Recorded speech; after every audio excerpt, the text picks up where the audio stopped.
बबनराव पाचपुते यांच्याबद्दल आणि अजितराव घोरपडे यांच्याबद्दल जे भाजपचे लोक टीका करत होते, यांच्यावर भ्रष्टाचाराचे आरोप करत होते, आज त्यांना सन्मानाने भाजपमध्ये घेतलं जात आहे। भारतीय जनता पार्टीला मी विचारू इच्छितो की तुम्ही आजपर्यंत त्यांच्यावर भ्रष्टाचाराचे आरोप केलेत, असं कोणतं तीर्थ त्यांच्यावर तुम्ही शिंपडलात आणि हे पवित्र झाले? राज्यामध्ये आयाराम गयाराम संस्कृतीला खत पाणी घालण्याचं काम भारतीय जनता पार्टीने केलंय। आजपर्यंत आमच्या पक्षामध्ये साधू संतांचा पक्ष हा दावा भारतीय जनता पार्टीचे लोक करत होते, पण अलीकडच्या काळातले त्यांचे व्यवहार बघितल्यानंतर भारतीय जनता पक्ष साधू संतांचा पक्ष नाही, संधी साधूंचा पक्ष आहे।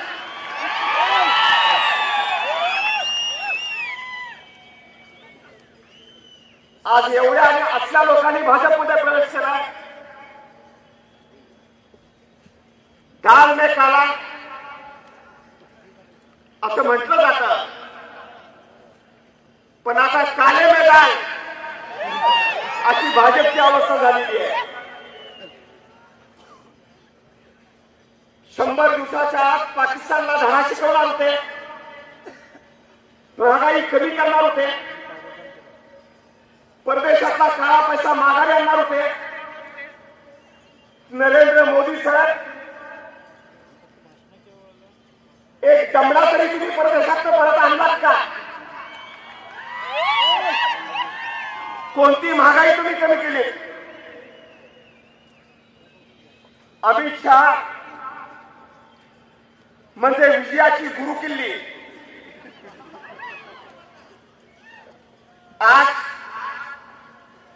उत्तर प्रदेश, पंजाब आणि देशाच्या विविध राज्यांमध्ये लागलेले निकाल बघितल्यानंतर अमित शहा तुमची जादू संपलेली आहे, भाजपची जादू संपलेली आहे आणि मोदीची लाट खलास झालेली आहे। या पुढच्या काळामध्ये लाटा निर्माण होतील त्या राष्ट्रवादी काँग्रेसच्या असतील।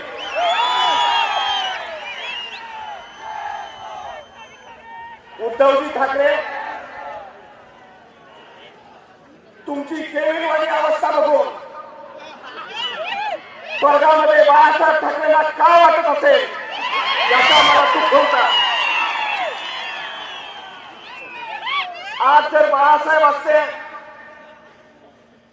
तर पक्षाचा एकही खासदार नसताना त्यांनी भाजपला खणकावून सांगितलं असता, कमलाबाई अहमदाबादच्या पुढे येऊ नकोस।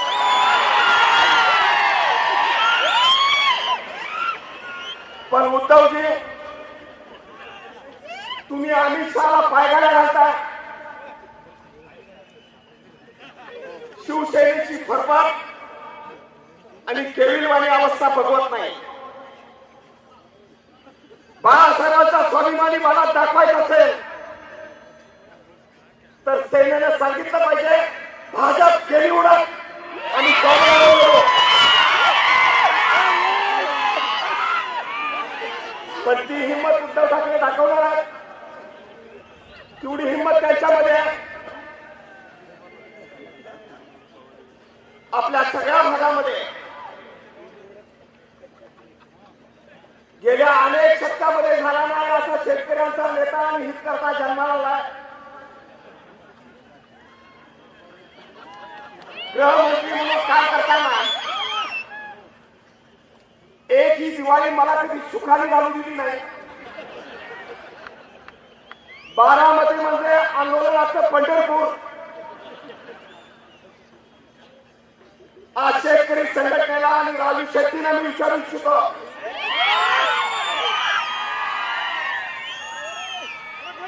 कांद्याचं निर्यात मूल्य वाढवला, निर्यात बंद केली, कांदा आयात केला, कांदा उत्पादक शेतकरी देशोधडीला लावला. म्हणजे कांदा जीवनावश्यक आहे. आज अनेक जैन बांधव इथं व्यासपीठावर उपस्थित आहेत. जर कांदा जीवनावश्यक असता तर एकही जैन बांधव जिवंत राहिला नसता. यांनी फक्त शोध लावला. बटाटा आयात, डाळिंबाची वाट लावली आणि उसाला मिळणारं निर्यात अनुदान बंद करण्याची भूमिका यांनी घेतली आहे. राजू शेट्टी, तुम्हाला शेतकऱ्याबद्दल जरा जरी कळवळ असेल तर खासदारकीवर लाच मारा, राजीनामा द्या. तुम्ही जनतेला फसवला आणि जाऊन बिहारमध्ये शेतकरी मंत्र्याच्या दारासमोर आंदोलन करा. बारामतीपेक्षा बिहार लांब असेल तर तुमच्या रेल्वेच्या तिकिटाची व्यवस्था आम्ही करू. तिकीट महागले असते तरी सुद्धा. पण हे जर तुम्ही केलं नाही, ऊस उत्पादक शेतकऱ्याला न्याय मिळाला नाही, कांदा, बटाटा, डाळिंब आणि आता तर करताय पवार साहेबांनी 0% आणि 2% आणलेले व्याजाचे दर पुन्हा हे वाढवायला निघाले. जर शेतकऱ्यांच्या विरोधातली अशी धोरणं होत राहिली तर राजू शेट्टी आता आमच्या मोर्चा निघतील तुमच्या दारामध्ये. 5 वर्षाचा हिशोब चुकता करू. पण जे भाजप शिवसेनेचं सरकार दिल्लीमध्ये शेतकऱ्याची द्रोह करताय, तुम्ही शेतकऱ्यांच्या बाजूचे का सरकारच्या बाजूचे हे कृतीने सिद्ध करण्याची आवश्यकता आहे. सचिन घरातली चांगलं भाषण केलं. रामदास आठवले याच्याबद्दल मला बोलायची आवश्यकता नाही. पण आठवले साहेब, तुम्ही आणि माधव जानकरने बहुजन समाज आरएसएसच्या पायावर येऊन घालण्याचं जे पाप केला, इतिहास तुम्हाला कधी माफ करणार नाही. देवेंद्र फडणवीस येतात आणि आघाडी सरकारने घेतलेले निर्णय आम्ही बदलणार. अरे बाबा, अगोदर सत्तेवर तर ये आणि मग निर्णय बदल. कोणता निर्णय बदलणार? मराठ्यांना दिलेलं आरक्षण बदलणार, मुस्लिमांना दिलेलं आरक्षण बदलणार, लिंगायत समाजाला दिलेलं आरक्षण बदलणार, जैन समाजाला दिलेला अल्पसंख्याकाचा दर्जा बदलणार. तुम्ही काय बदलणार? आम्ही तुम्हाला सत्तेवर येऊ देणार नाही आणि तो प्रसंगी असणार नाही. काल परवापर्यंत हेच भाजपचे लोक धनगर समाजाच्या आरक्षणाला पाठिंबा देत होते. पवार साहेबांनी खुली भूमिका घेतली. शेड्यूल ट्राईबचं आरक्षण कमी न होता त्यांचे हक्क अबाधित कोण धनगर समाजाला सुद्धा आरक्षण मिळालं पाहिजे. राज्य सरकारने पत्र पाठवला. आज भारतीय जनता पार्टीला मी विचारू इच्छितो की राज्य सरकारने पत्र पाठवल्यानंतर, पवार साहेबांनी खुली भूमिका घेतल्यानंतर धनगर समाजाला आरक्षण देण्याच्या बाबतीत तुमचे हात कुणी बांधेल, याचं उत्तर भाजपने देण्याची आवश्यकता आहे. महाराष्ट्राकडे बघितला तर आमच्या काँग्रेसच्या मित्रांना पण सुचवावं वाटतं, ज्यावेळी देशामध्ये डिझास्टर झाला, मोठी नैसर्गिक आपत्ती आली, त्यावेळी केंद्रातला पंतप्रधान काँग्रेसचा असू देत किंवा भाजपचा असू देत, त्यांनी एकाच नेत्याला साकडं घातलं आणि ते नेते म्हणजे आपले आदरणीय नेते पवार साहेब. देशामध्ये कोणत्याही क्षेत्रामध्ये डिझास्टर मॅनेजमेंटचं काम पवार साहेब करू शकतील. एवढी मोठी पडझड झाल्यानंतर आम्ही इतक्याच देऊ तितक्याच देऊ, देशातल्या पक्षांनी दानत शिकायची असेल तर ती राष्ट्रवादीकडून शिकावी. 2004 साली आमचे आमदार जास्त असताना सुद्धा मुख्यमंत्री तुमचा झाला तरी चालेल, पण शाहू फुले आंबेडकरांच्या महाराष्ट्रामध्ये जातीयवादी मुख्यमंत्री होता उपयोगाचा नाही. राष्ट्रवादी सोडून दुसरा कुठला पक्ष असू शकत नाही. आणि आज 10वी जागासाठी काँग्रेसच्या नेत्यांनी सुद्धा एवढं ओढाताण करण्याची आवश्यकता नाही. आपल्या समोर आव्हान आहे जातीवादी पक्षाचा. जो पक्ष ज्या पक्षाची विचारधारा शेतकऱ्याच्या विरोधात आहे, बहुजन समाजाच्या विरोधात आहे, कष्टकऱ्याच्या विरोधात आहे, त्या विचारधारेशी लढताना सगळ्या पुरोगामी शक्तींनी एकत्र व्हायची आवश्यकता आहे. पण ते न करता जाती जातीमध्ये तेढ निर्माण करणाऱ्या आणि धर्माधर्मामध्ये संघर्ष पेटवणाऱ्या शक्ती यांनी एकदा देश तोडलाय, आता हे राज्य तोडायला निघाले,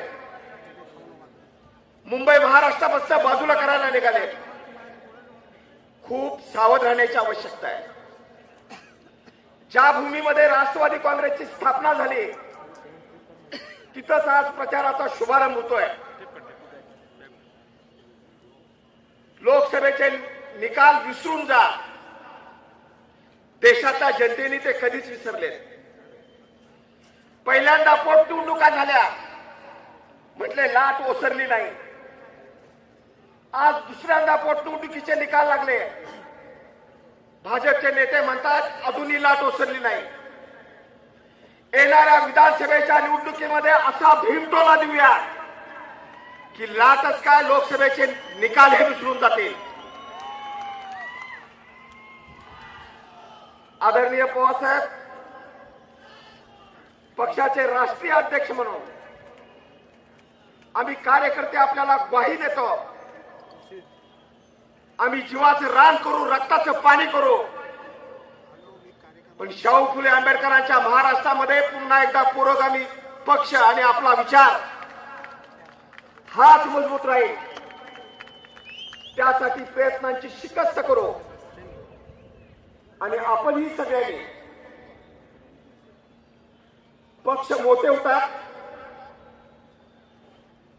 त्यासाठी जसा पक्षाचा कार्यक्रम असावा लागतो, नेता असावा लागतो, तसं पक्ष मोठे होतात ते कार्यकर्त्यांच्यामुळे. आज सगळ्या क्षेत्रातले मोठ्या संख्येने कार्यकर्ते राष्ट्रवादी काँग्रेस पक्षाजवळ आहेत. तुम्हीच पक्षाची ताकद आहात. जोमाने कामाला लागूया आणि पुन्हा एकदा देशामध्ये प्रत्येक चांगल्या क्षेत्रात महाराष्ट्र पुढे असला पाहिजे. यासाठी राष्ट्रवादी काँग्रेसच्या पाठीमागे महाराष्ट्रातल्या जनतेचं समर्थन उभा करूया, एवढंच कळकळीचं आवाहन करतो आणि माझे 4 शब्द मी संपवतो.